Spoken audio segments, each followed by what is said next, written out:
Organisation culture is a hot topic, with various corporate misdemeanours paraded in the press and blamed on the count of cultures of greed, of secrecy, of targets before patients. And out of the public gaze, it troubles many top executives as they look at intractable performance problems that seem resistant to any changes in structure or process or skilling up of individuals. So how is culture formed, and how can we actually work with it to influence it and change patterns? To answer this question and others, I'm joined by 4 colleagues at Ashridge: Andrew Day, who heads up the organisational development practice, Adrian Mclean, Caryn Vanstone and Kevin Power. The first film concentrates on, well, what do we mean by culture and why might it be addressed directly? If we think of the notion of culture as a web, the anthropologist Clifford Geertz describes culture as a web of signification man himself has spun. I know it's a bit academic, but it's a very powerful image. Well, I think cultures are formed over time. Patterns are set down that form norms, and then as people join an organisation, they start to participate in those norms. And I think any one of us who have joined a new organisation understand that process of socialisation, where one starts to run into or bump into these norms that everyone seems to be influencing people's behaviour, but you only really learn when you step outside of a norm. When we enter organisations, our whole bodies are picking up and sensing, almost from the second we walk through the door, what does it take to fit in here?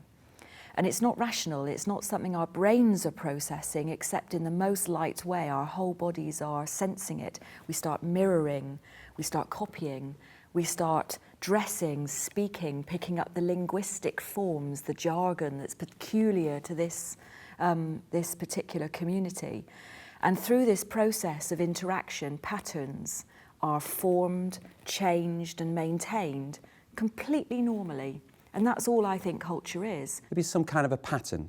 And for clients in organisations, what the way describe it would be something almost along the lines of, oh, I don't know, there is a lack of accountability around here, or we tend to be over-deferential around here. So you can imagine they'll be start to describe some particular pattern of relating or behaviour in certain terms. They'd be characterising it. As an external, as a consultant or whoever, you do notice those sort of things. So I have that gift of being able to notice the aesthetics of the environment, the language that gets used, the stories, the myths that get told, a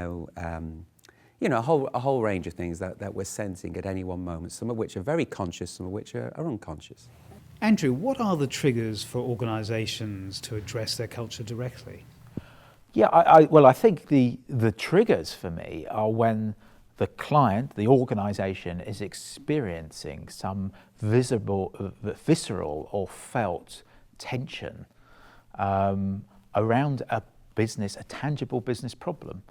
And then that might be from any kind of broad spectrum of performance issues that organisations experience from time to time. It might be quality, it might be productivity, it might be falling sales, it might be difficulties with making an organisational structure work.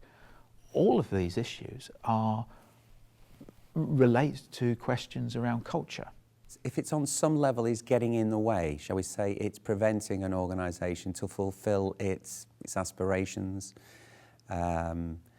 or quite often there may be a scenario where there'll be a number of critical incidents, or shall we say something which is more benign. So it's just a matter of they're not quite achieving some kind of a stretch goal or target, or it's causing something which is quite serious, or somewhere in between.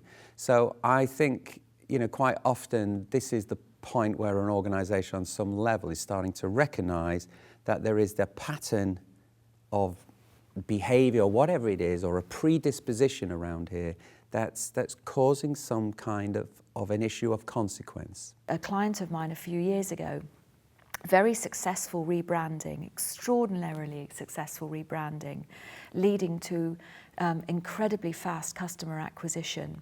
but whose customers are quite expensive in the first year because all sorts of products are given away, setting up as a business-to-consumer business.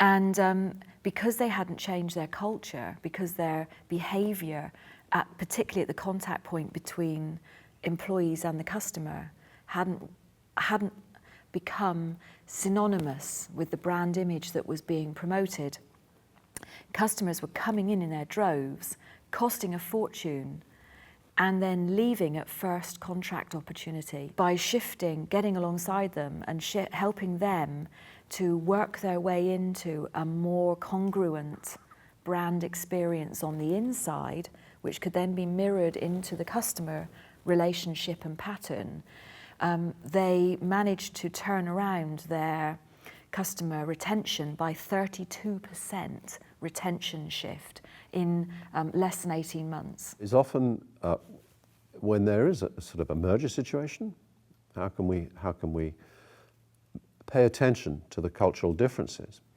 The research on this is startling. 72% of mergers fail because of cultural differences. So culture is simply patterns of communication and behaviour that evolve over time. And those patterns actually have some consequence for performance and may well need addressing. Or there may be new organisations to be constructed. In the second film, we'll look at actually how we work with culture, the programmes or processes used, some of the tools and some of the methodologies.